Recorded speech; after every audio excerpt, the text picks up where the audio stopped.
Vamos adiante, mais uma informação. O deputado federal André Janones, agora aliado de Lula, está sendo acusado de divulgar fake news contra o presidente Jair Bolsonaro. O parlamentar, que abriu mão de sua candidatura à presidência para apoiar o petista, disse na segunda-feira que recebeu uma informação de uma fonte supostamente segura de que o chefe do executivo não compareceria à posse de Alexandre de Moraes no Tribunal Superior Eleitoral para criar narrativas contra Lula. Além disso, como faz rotineiramente, Janones pediu o compartilhamento da sua publicação para acabar com o alegado plano, chamando Bolsonaro de safado. Como mostramos ao vivo ontem aqui em Os Pingos nos Is, o presidente não só compareceu, como sentou-se ao lado de Moraes na mesa do TSE, conversando e até trocando risadas com o magistrado durante alguns momentos do evento. Guilherme Fiuza, temos 2 minutos e meio, Fiuza. É a categoria do parceiro do Lula, né? Não podia ser diferente. Parceiro do Lula, passado do Lula, esse passado que virou pecado, né? Lembrar, Lula e Dilma, né?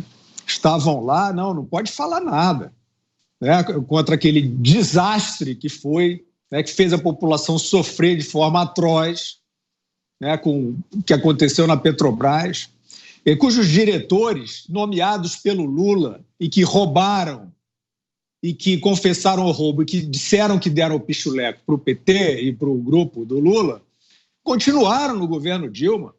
Alguns deles estavam lá ainda no governo Dilma. A Dilma não pagou nada até aqui, que eu saiba. Então é claro que vem um personagem desse jogando palavras ao vento aí para tentar desestabilizar, tentar destruir, que é tudo que esses parasitas podem fazer. Agora, a pergunta então ao ministro Alexandre de Moraes, que é o presidente do TSE agora, e que diz que é fundamental o respeito às instituições. Esse tipo de afirmação não desestabiliza o processo eleitoral.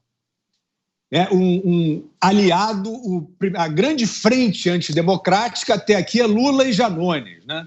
Então, o aliado de primeira hora, a frente democrática, né? Fazendo uma provocação ao presidente da República, espalhando um boato, né, que é fake news. Isso aí, como é que o tribunal, como é que era? A lisura informacional, que o ministro Luiz Fux disse que tinha que ser seguida, como é que fica isso agora? Ninguém ouviu? Porque parece que ninguém ouve, né, quando vem dali.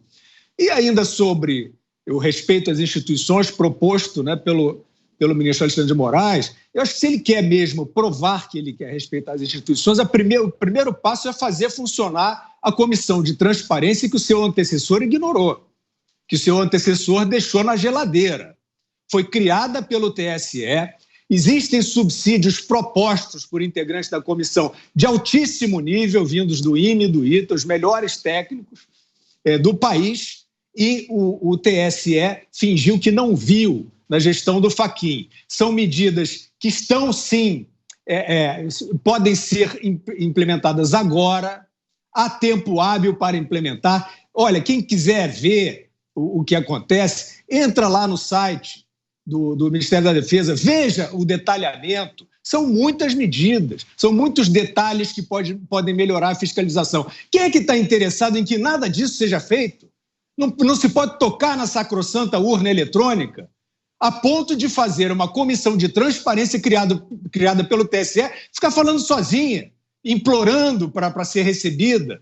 Isso é respeito às instituições? Então, se o ministro Alexandre de Moraes quiser provar que ele respeita as instituições, que ele exalta a importância do respeito às instituições, a primeira medida dele tem que ser receber e aplicar, ou pelo menos discutir diretamente, os subsídios propostos por integrantes dessa comissão que o seu antecessor ignorou. Diga, Zé, temos 2 minutos. Houve mesmo muita notícia falsa, né, que nos obrigaram a consultar, inclusive, os assessores do presidente sobre essa ida, né? E disseram, não, tá tudo certo, é previsível que o presidente vá. Se ele não for, só se for algo extraordinário, ele também tem o direito de não ir.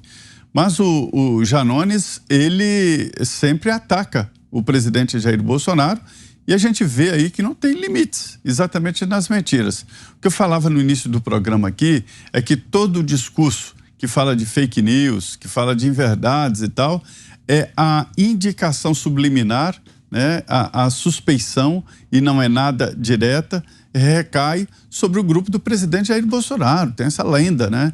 E a gente sabe exatamente que é o contrário, né? Os dois lados falam de coisas que não existem. Agora, as mais pesadas fake news e os mais organizados grupos, as tais milícias digitais, vêm exatamente dos partidos de esquerda. Isso a gente já sabe muito bem. O que não é justo é fazer insinuações. A insinuação você não tem como se defender. Quando se fala, olha, é isso, é fulano, a pessoa vem e comprova. Agora, quando há insinuações, não há como se defender. Olha, é preciso fazer políticas apontando propostas, é preciso discutir o país. Eu sinto falta de um grande debate nacional exatamente para discutir políticas para o país. E quando alguém como o presidente Jair Bolsonaro foi eleito, ele tinha que receber o apoio mínimo. É preciso ter oposição para corrigir caminhos, né? Projetos, é preciso ter oposição. Mas uma oposição destrutiva que destrói o país, essas são danosas à vida de todos. Você, Schelp, temos 1 minuto e meio. Bom, em relação a esses tweets, né, eu já comentei. Agora, em relação ao Janones, o que dá para dizer é o seguinte, quer dizer, claramente ele tinha algum objetivo aí ao propagar esse boato. Não sei se ele de fato achou que tivesse uma informação fidedigna a respeito de uma possível decisão do presidente Jair Bolsonaro de não ir à posse. Agora, a gente precisa também entender, eu acho interessante, porque provavelmente vamos ouvir o Mota, e o Mota sempre faz uma defesa muito enfática sobre a definição, né, do que é mentira ou não, ou quem define o que é mentira ou não.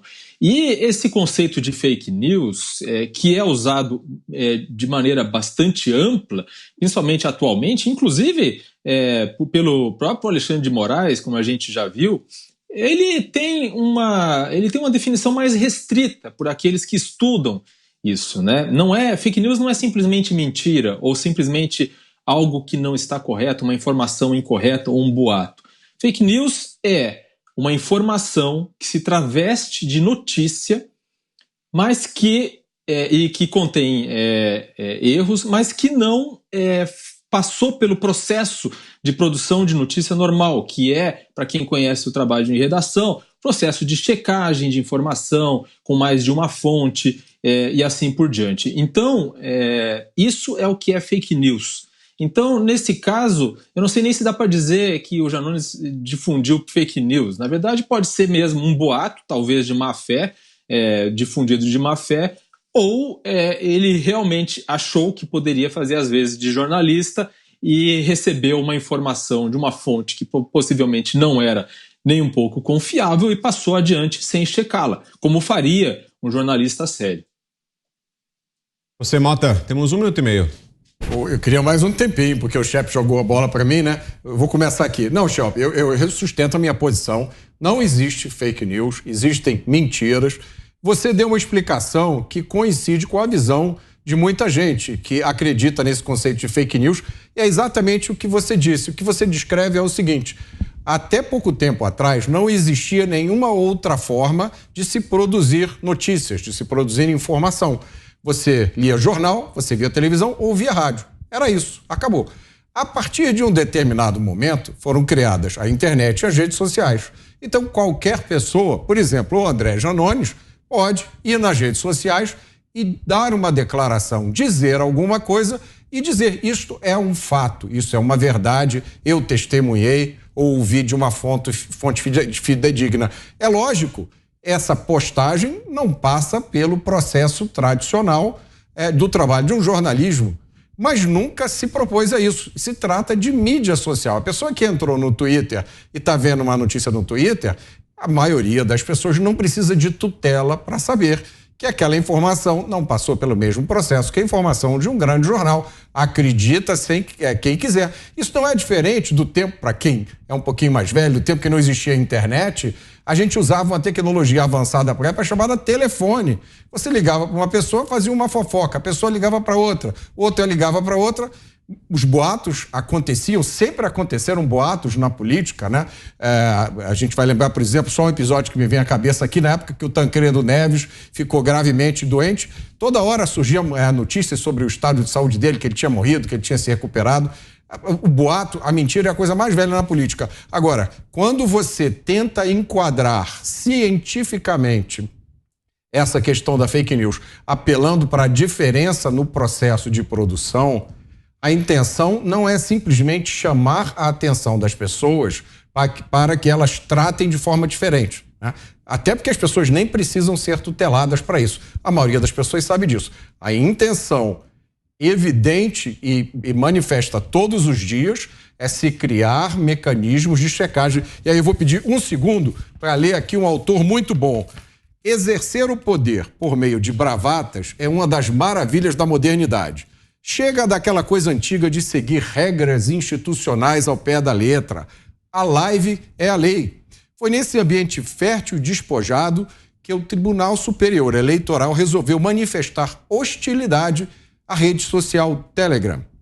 No império da bravata, liberdade de expressão se controla no grito, com o auxílio das milícias checadoras, que são o braço armado do gabinete do amor.